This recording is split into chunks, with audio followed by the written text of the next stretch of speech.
பிறப்புக்கும் எல்லா உயிருக்கும் என்ற தாரக மந்திரத்தோடு தமிழகத்தின் விடிவெள்ளியாய் அவதரித்த எங்கள் தலைவனே, முதல்வனே, முதல் பொதுக்குழு கூட்டம் வெற்றியடைய எங்கள் மனமுவந்த வாழ்த்துக்கள். Doctor D. கே. பிரபு, மாவட்ட செயலாளர், தமிழக வெற்றிக் கழகம், சிவகங்கை கிழக்கு மாவட்டம்.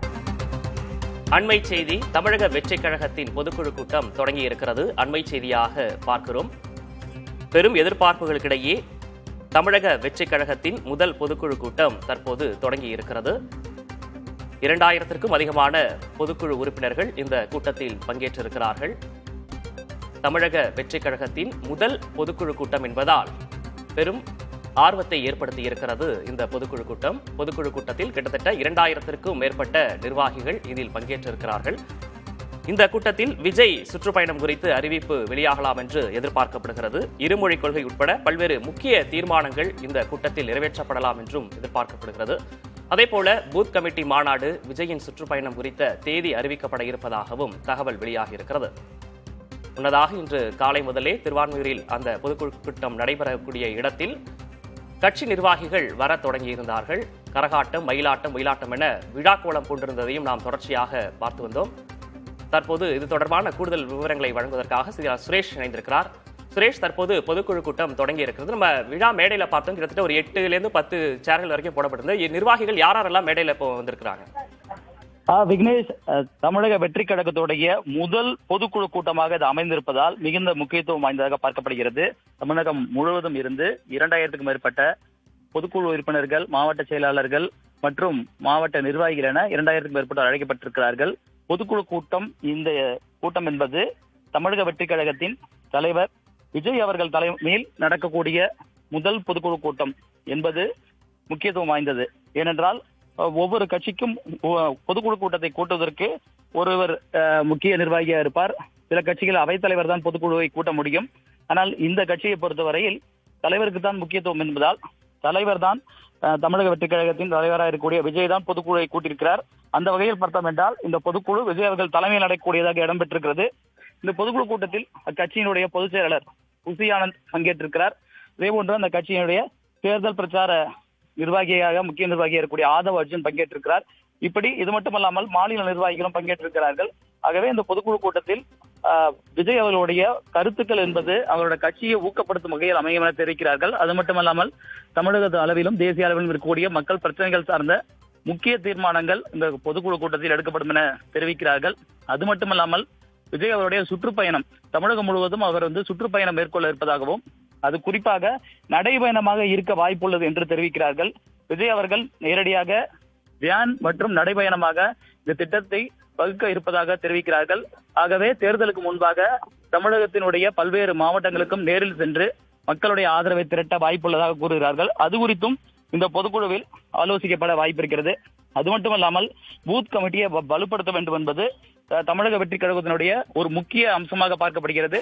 ஏனென்றால் தேர்தல் நேரத்தில் வாக்குப்பதிவு இடங்களில் இருக்கக்கூடிய முக்கிய அவரோட கட்சியை சார்ந்தவர்கள் என்ற வகையில் பார்த்தோம் என்றால் பூத் கமிட்டி மெம்பர்கள் முக்கியமாக இருப்பார்கள். ஆகவே அதை வலுப்படுத்த வேண்டும் என்ற வகையிலும் இந்த பொதுக்குழுவில் அதற்கான அம்சங்கள் குறித்தும் பேசப்பட வாய்ப்பிருக்கிறது.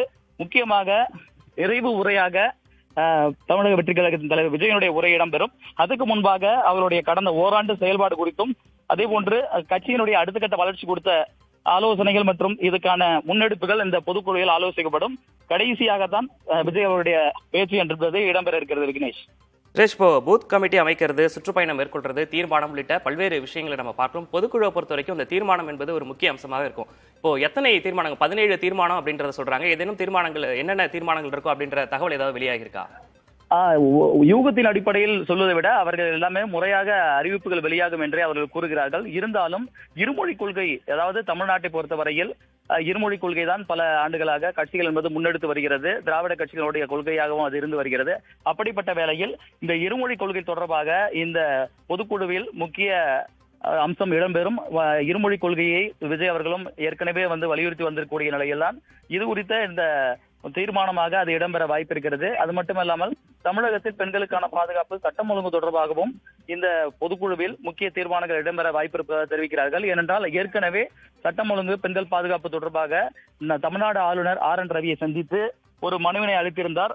அந்த வகையில் பார்த்தோம் என்றால் இந்த பொதுக்குழுவில் அவருடைய அந்த பெண்களுக்கான பாதுகாப்பு தொடர்பான அம்சங்கள் இடம்பெற வாய்ப்பிருக்கிறது. விக்னேஷ், நிச்சயமாக நீங்க இணைப்பிலே இருங்க சுரேஷ், நம்ம தொடர்ந்து பேசலாம். தற்போது நமது இணைப்பில் செய்தியாளர் சந்தானம் இணைந்திருக்கிறார். சந்தானம், இப்ப தீர்மானம் குறித்து நம்ம பேசிட்டு இருக்கோம். என்னென்ன தீர்மானங்கள் வெளிவருவதற்கு வாய்ப்பு இருக்கு?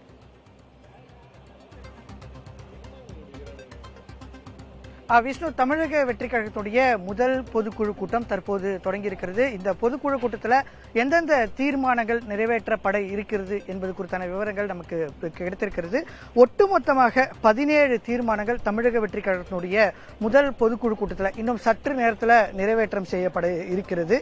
முதலாவதாக பார்த்தோன்னா கட்சியினுடைய தலைவருக்கு முழு அதிகாரம் வழங்கி தீர்மானம் என்பது நிறைவேற்றம் செய்யப்பட இருக்கிறது. 2026 சட்டமன்ற தேர்தலுக்கு முழுமையான அதிகாரம், கட்சி தொடர்பாக இருக்கக்கூடிய அந்த முழுமையான அதிகாரம் கட்சியினுடைய தலைவர் விஜய்க்கு வழங்க இருக்கிறது.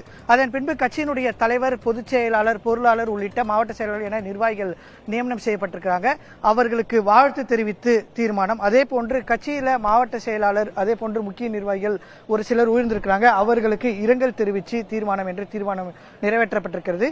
இது மட்டும் இல்லாம மிக முக்கியமாக வகுப்பு வாரிய திருத்த சட்டம் என்பது நாடாளுமன்றத்தில் கொண்டு வரப்பட இருக்கிறது. இதற்கு எதிர்ப்பு தெரிவித்து தீர்மானம் என்பது கொண்டு வரப்பட இருக்கிறது. தொடர்ச்சியாக தமிழக மீனவர்கள் கைது செய்யப்பட்டு வராங்க. அது தொடர்பாக நிரந்தர தீர்வு எடுக்க வேண்டும் என்பது தீர்மானமும், அதே போன்று பரந்தூர்ல ஏற்கனவே தமிழக வெற்றி கழகத்தினுடைய தலைவர் விஜய் நேரடியாக சென்று போராட்டத்தில் ஈடுபட்டிருந்தாங்க. தமிழக அரசு சார்பாக இந்த சட்டப்பேரவையில் பரந்தூர் விமான நிலையம் மிக வேகமாக அமைப்பதற்கான நடவடிக்கைகள் எடுக்கப்படும் என்று தெரிவித்த நிலையில பரந்தூர்ல புதிய விமான நிலையம் அமைக்கக்கூடாது என்று தீர்மானம் நிறைவேற்றப்பட இருப்பதாக தெரிகிறது. இருமொழி கொள்கையில தொடர்ச்சியாக உறுதியாக இருப்போம் என்பதும், அதே போன்று கொள்கை தலைவர் வழியில தொடர்ந்து பின்பற்றி நடப்போம் என்ற முக்கியமான தீர்மானமும், குறிப்பாக மாநில அரசுகளுக்கு அதிகாரங்கள் என்பது பகிர்ந்தளிக்கப்பட வேண்டும் என்று ஒரு தீர்மானம் என்பது இந்த பொதுக்குழுவில் கொண்டு வரப்பட இருப்பதாக தெரிவிக்கிறது. பொதுக்குழு கூட்டத்தில் திமுக, பாஜக என 2 அரசுகளையும் கண்டித்து தீர்மானம் கொண்டு வர தொடர்ச்சியாக தமிழ்நாட்டுக்கு வழங்க வேண்டிய நிதி என்பது வழங்கப்படாமல் இருக்கக்கூடிய நிலையில மாநிலங்களுக்கு உரிமைகள் பகிர்ந்தளிக்கப்பட வேண்டும் என்ற தீர்மானமும், அதே போன்று மகளிர்களுக்கு எதிராக நடைபெறக்கூடிய குற்றங்களை விரைந்து விசாரிக்க வேண்டும் என்று அதுக்கென தனியாக ஒரு தீர்மானம் கொண்டு வரப்பட இருக்கிறாங்க. டாஸ்மாக் ஊழல் தொடர்பாக ஒரு தீர்மானம் என ஒட்டுமொத்தமாக 17 தீர்மானங்கள் தமிழக வெற்றி கழகத்துடைய முதல் பொதுக்குழு கூட்டத்தில் நிறைவேற்ற செய்யப்பட இருக்கிறது. விக்னேஷ், சாதாரண இப்போ நீங்க 17 தீர்மானங்கள் நிறைவேற்றப்பட வாய்ப்பு இருப்பதாக சொல்லியிருந்தீங்க. அந்த விவரங்களையும் நீங்க ஒன்னொன்னா பட்டியலிட்டு சொல்லிட்டு இருந்தீங்க. அதே போல இதுல முக்கியமானது பூத் கமிட்டி அமைக்கிறது. ஏன்னா இப்ப 2026 சட்டமன்ற தேர்தலை எதிர்கொள்வதற்கான அனைத்து பணிகளையுமே கட்சி தலைவர் விஜய் தொடர்ச்சியா செஞ்சுட்டு இருக்கிறார். அதற்கான முன்னெடுப்புகளை நம்ம தொடர்ச்சியா பார்த்துட்டு இருக்கோம். இப்போ சுற்றுப்பயணம் குறித்த அறிவிப்பு இதுல வெளியாக வாய்ப்பு இருக்கு அப்படின்னு சொல்லியிருக்காங்க. அதுவும் நடைபயணமா போறதுக்கு வாய்ப்பு இருக்கு அப்படின்னு சொல்லியிருக்காங்க. அது குறித்த விவரம் வெளியாகி இருக்கா?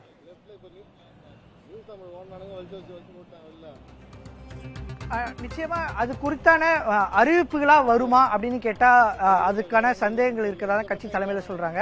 ஏற்கனவே 2ஆம் ஆண்டு தொடக்க விழால கட்சியினுடைய தலைவர் பேசும்போது அடுத்து பொதுக்குழு, அதனைத் தொடர்ந்து பூத் கமிட்டி மாநாடுன்னு சொல்லியிருந்தாரு.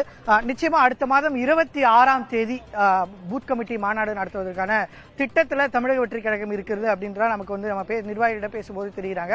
அதற்கான தேதி அறிவிப்பதற்கான வாய்ப்பு இருக்கு. தமிழக வெற்றி கழகத்தினுடைய தலைவர் விஜயனுடைய இந்த நடைப்பயணத்தை பொறுத்த வரைக்கும் பார்த்தா ஏற்கனவே பொதுக்குழு இந்த கட்சி தொடங்கிய முதல் மாநாட்டுக்கு முன்பாகவே அவர் 100 தொகுதியில நடைப்பயணம் மேற்கொள்ள வேண்டும். ஒரு 8 மண்டல அளவிலான மாநாடு நடத்துவதற்கான திட்டம் என்பது இந்த கட்சியினுடைய முதல் மாநாடு நடத்துவதற்கு முன்பாகவே இருந்தது.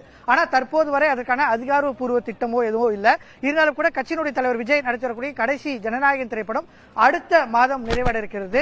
ஜூன் மாதத்தில் அவருடைய சுற்றுப்பயணம் தொடங்கலாம் சொல்றாங்க. அதற்கு முன்பாக ஒரு மண்டல அளவிலான மாநாடு நடத்தி முடிச்சுட்டு இதற்கான சுற்றுப்பயணங்கள் தொடங்குவதற்கான வாய்ப்பு இருப்பதாக தான் நமக்கு தெரிய வந்திருக்கிறது. இன்றே அதற்கான அதிகாரப்பூர்வ அறிவிப்பு வெளியாகிறதுக்கான வாய்ப்பு என்பது நிச்சயமாக இல்லை. பட் ஆனால் அதற்கான சமிக்கைகள் இருக்கும் அப்படின்றதுதான் நம்ம பேசும்போது தெரியுது. இருப்பினும் கூட கட்சியினுடைய தலைவர் விஜய் என்ன பேச போறார், கடந்த 2 கூட்டங்கள்ல அவர் நேரடியாக குற்றச்சாட்டுகளை வைக்கல, திமுக, பாஜக என்ற பெயரை பண்படுத்தல என்ற குற்றச்சாட்டுகள் இருந்தது. அதன் பின்பு அந்த அறிக்கைகள்ல அந்த பெயர்கள் இடம்பெற்றிருந்தது. திமுக, பாஜக என்ற பெயர்கள் சுற்று வச்சே குற்றச்சாட்டுகளை வச்சிருந்தாரு. எனவே அவர் மேடையில் என்ன பேச போகிறார் அப்படின்னு பாக்குறோம். தீர்மானங்களை பொறுத்த வரைக்கும் மாநில, மத்திய 2 அரசுகளையுமே கண்டிச்சு தீர்மானங்கள் வந்திருக்கிறத நம்ம பார்க்கிறோம். அடுத்து வரக்கூடிய பேச்சுகள் மூலமா 2026 சட்டமன்ற தேர்தலுக்கு அவர் என்ன முன்மொழி இருக்கிறார் அப்படின்றத நம்ம காத்திருந்தா பார்க்க வேண்டியது இருக்கிறது. இப்போ தமிழக வெற்றி கழகத்தினுடைய முதல் பொதுக்குழு கூட்டம் என்பதால் மிகுந்த எதிர்பார்ப்பு இருக்கு அரசியல் வட்டாரத்தில். இப்போ அவர் தனித்து போட்டியிட போகிறாரா, கூட்டணி வச்சு போட்டியிட போறா அப்படின்றத தங்களுடைய நிர்வாகியிடம் கேட்டறிவதற்காக தகவல் வெளியாகி இருந்தது. அது மாதிரியான திட்டம் வச்சிருக்காங்களா?